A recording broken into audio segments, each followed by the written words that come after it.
ግድቡ ሲገነባ 39 ትሪሊዮን ኪሎግራም የሚሆን ውሃ ከያን ጊዜ ወንዝ ጀርባ በማከማቸቱ መነሾ የምድርን እሽክርክሪት በ0.06 ማይክሮ ሰከንድ እንዳዘገየ የአሜሪካው የጠፈር ምርምር ተቋም ናሳ አረጋግጫለሁ ብለዋል። I am sure you wonder what kind of damage a hydroelectric dam can cause. ግንባታው የተጠናቀቀው እንደ አውሮፓውያኑ አቆጣጠር በ2008 ነበር። $30 ቢሊዮን ወጪ እንዲደረግበትም አስገድዷል። የቻይኖቹ ስሪ ጎርጅስ ግድብ ታዲያ ከሰሞኑ ናሳ አረጋግጫለሁ እንደሚለው ከሆነ ደግሞ ግድቡ የምድርን እሽክርክሪት በየቀኑ በ0.06 ማይክሮ ሰከንድ ከማዘግየቱም በላይ የምድርን አክሲስ በ2 ሳንቲሜትር አቅጣጫውን እንዲቀይር አድርጎታል። መሬት ላይ ከሚፈጠረው ተጽዕኖ ወጥተን በ0.06 ማይክሮ ሰከንዶች ምን ይሰራል ብለን ብንጠይቅ ቢያንስ 2 መልሶችን እናገኛለን። አንድን ጠረን ለማሽተት ለሰው ልጅ 0.06 ማይክሮ ሰከንዶች ሲበቁት፣ ውሻዎች ደግሞ አንድን ድምፅ የሰሙበትን አቅጣጫ ለይተው ለማወቅ ይሄው ማይክሮ ሰከንድ በቂያቸው ነው። በናሳ ጎድራድ ስፔስ ፍላይት ሴንተር ውስጥ ጂኦ ፊዚሲስት የሆኑት ዶክተር ቤንጃሚን ፎንግ ቻው እንደሚሉት ከሆነ ደግሞ እነዚህ 0.06 ማይክሮ ሰከንዶች ቢደመሩ የሰውን ልጅ በዩኒቨርስ ውስጥ ካለው አጠቃላይ ዕድሜ በ3 ቀናት ያዘገዩታል። እንግዲህ ይህ ሁሉ ነገር እየተፈጠረ ያለው ግድብ ውስጥ በተከማቸው ከፍተኛ የውሃ መጠን የተነሳ ነው። እንደ ናሳ አባባል ከሆነ ይህ ከፍተኛ የውሃ መጠን የመሬት የክብደት መመጣጠን ላይ የራሱን ጫና ያሳረፈ ሲሆን ሄዶ ደግሞ መሬት የምትዞርበትን ፍጥነት ተገዳ እንድትለውጥ አድርጓታል። በሌላ ቋንቋ ክብደቱ በተበታተነ ቦታ የሚገኝ ፕላኔት ክብደቱ ወደ ማዕከሉ ከተሰባሰበ ተመሳሳይ ክብደት ካለው ፕላኔት አንጻር ሲታይ የሚሽከረከርበትን ፍጥነት በበለጠ የመለወጥ ዕድል አለው ማለት ነው። ታዲያ ግራም ነፈሰ ቀኝ ግን ግድቡ አሁንም ቢሆን የቻይኖቹ ቁልፍ የኃይል ስትራቴጂ መሆኑን ቀጥሏል።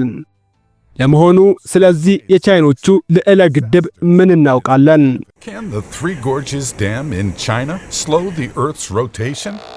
በቻይና ይቻንግ በሁቤ አውራጃ ውስጥ በያንግዜን ወንዝ ጠባብ ሸለቆች ላይ ከተገነቡት 3 ግድቦች መካከል 22.5 ጊጋዋት ወይንም 22500 ሜጋዋት በማመንጨት ስሪ ጎርጅስ የሃይድሮ ኤሌክትሪክ ኃይል ማመንጫ ከዓለማችን ትልልቅ የውሃ ኃይል ማመንጫ ጣቢያዎች ጎራ መሰለፍ ችሏል።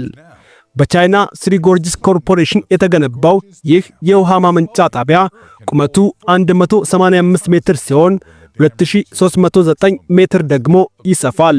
አጠቃላይ የሚይዘው የውሃ መጠን ደግሞ 40 ቢሊዮን ኪዩቢክ ሜትር ሲሆን የተከማቸበት ቦታ ራሱ ከባህር ጠለል በላይ ሲለካ 175 ሜትሮች ከፍታ ላይ ይደርሳል። የ80 ሚሊዮን ቤቶችን የዓመት የኤሌክትሪክ ፍጆታ ቀጥ አድርጎ መያዝ የሚችለውን ይህን ግድብ ከኒኩሌር ሪአክተር ጋር ብናነጻጽረው የ15 የኒኩሌር ሪአክተሮችን አቅም ያለው ሆኖ እናገኘዋለን። ግድቡ በአጠቃላይ ካሉት 32 የኃይል ማመንጫ ተርባይኖች መካከል በግራ በኩል 14 እንዲሁም በቀኝ በኩል ደግሞ 12 ዋና ዋና የኃይል ማመንጫ ተርባይኖች አሉት።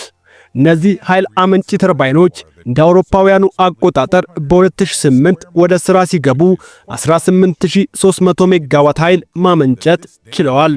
ኋላ ደግሞ 6 የምድር ኃይል ማመንጫዎች ምድር ውስጥ በሚገኘው የግንባታው ክፍል ውስጥ የተተከሉ ሲሆን 3 ዓመታትን ቆየት ብሎ ደግሞ በጁን 2011 ከነዚህ 6 ተርባይኖች መካከል 3ቱ ሥራ እንዲጀምሩ ተደረገ። በመቀጠል በሜይ 2011 እና በጁን 2011 ደግሞ ቀሪዎቹ በመሬት ውስጥ የተተከሉት 31ኛና 32ኛ ተርባይኖች ኃይል ማመንጨት ጀመሩ። በመጨረሻም 32ቱ የኃይል ማመንጫ ተርባይኖች በሙሉ አቅማቸው ኃይል ማምረት ሲጀምሩ አጠቃላይ ያመነጩት ኃይል 22500 ሜጋዋት ሆኖ ተመዘገበ። ይህ ትልቅ ቁጥርም ግድቡን በዓለማችን ላይ ከሚገኙ የውሃ ኃይል ማመንጫ ግድቦች መካከል ልዕለ ግድቡ ቁንጮው እንዲሆን አስችሎታል።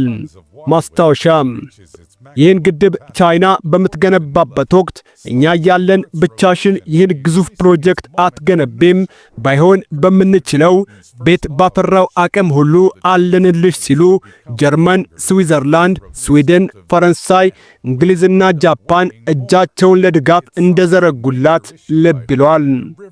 ቸርንቆይ It helps protect millions of people downstream, including significant Yangtze-adjacent cities like Wuhan, Nanjing, and Shanghai.